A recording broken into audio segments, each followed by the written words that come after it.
Et il y a eu de véritables petits débarquements donc, sur la côte de la Bretagne Nord.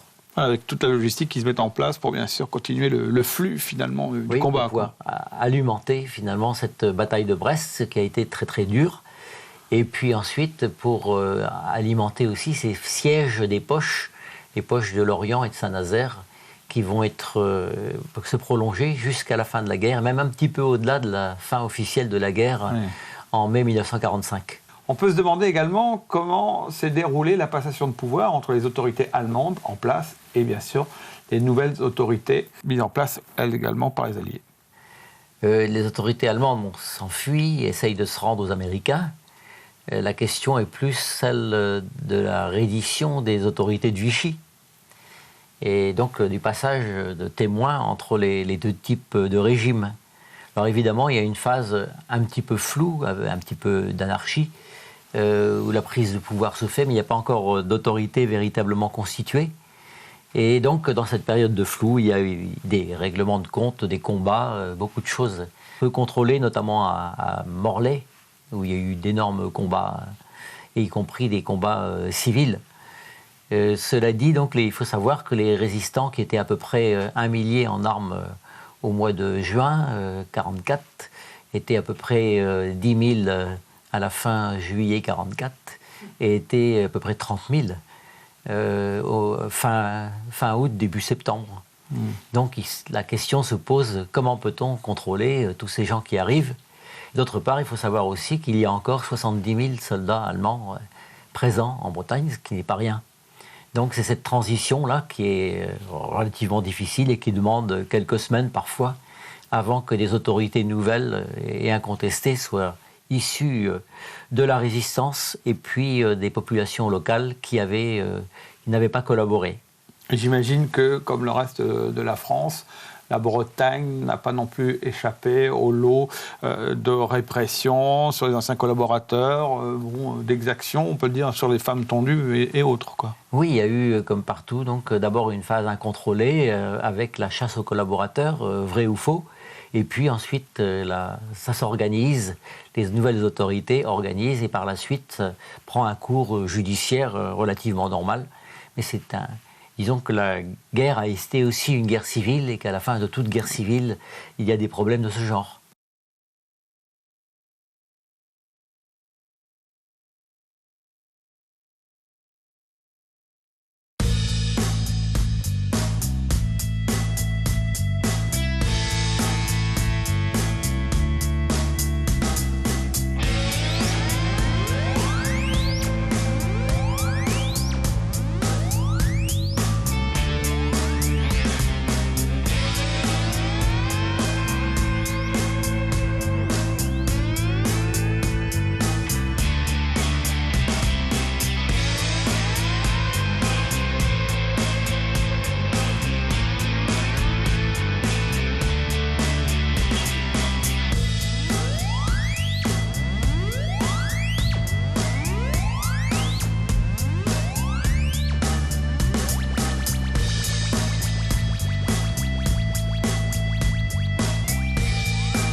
Qui dit guerre dit bombardement, et aussi des stigmates qui ont été laissés dans certaines villes en Bretagne. Brest, Lorient, Saint-Nazaire et Saint-Malo ont durement souffert. 3 d'entre elles même ont été pratiquement rasées. C'était donc des pertes considérables. Il a fallu reconstruire après la guerre. On peut dire qu'on a perdu des trésors architecturaux.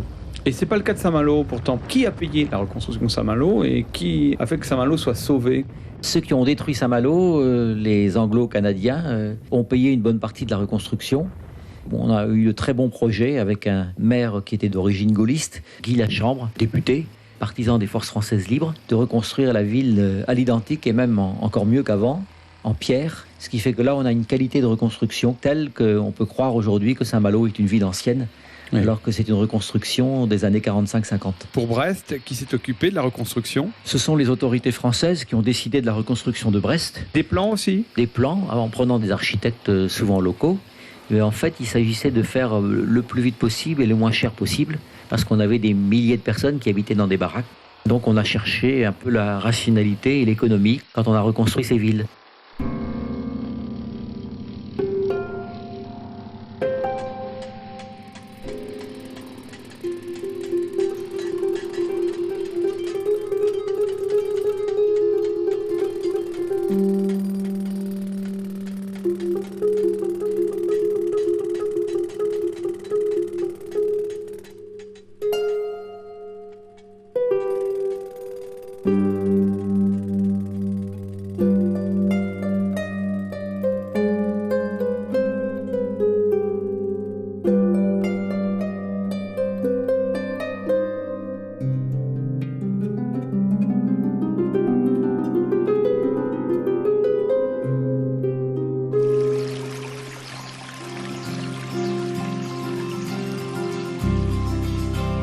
La reconstruction des villes ne suffit pas à relancer l'économie bretonne.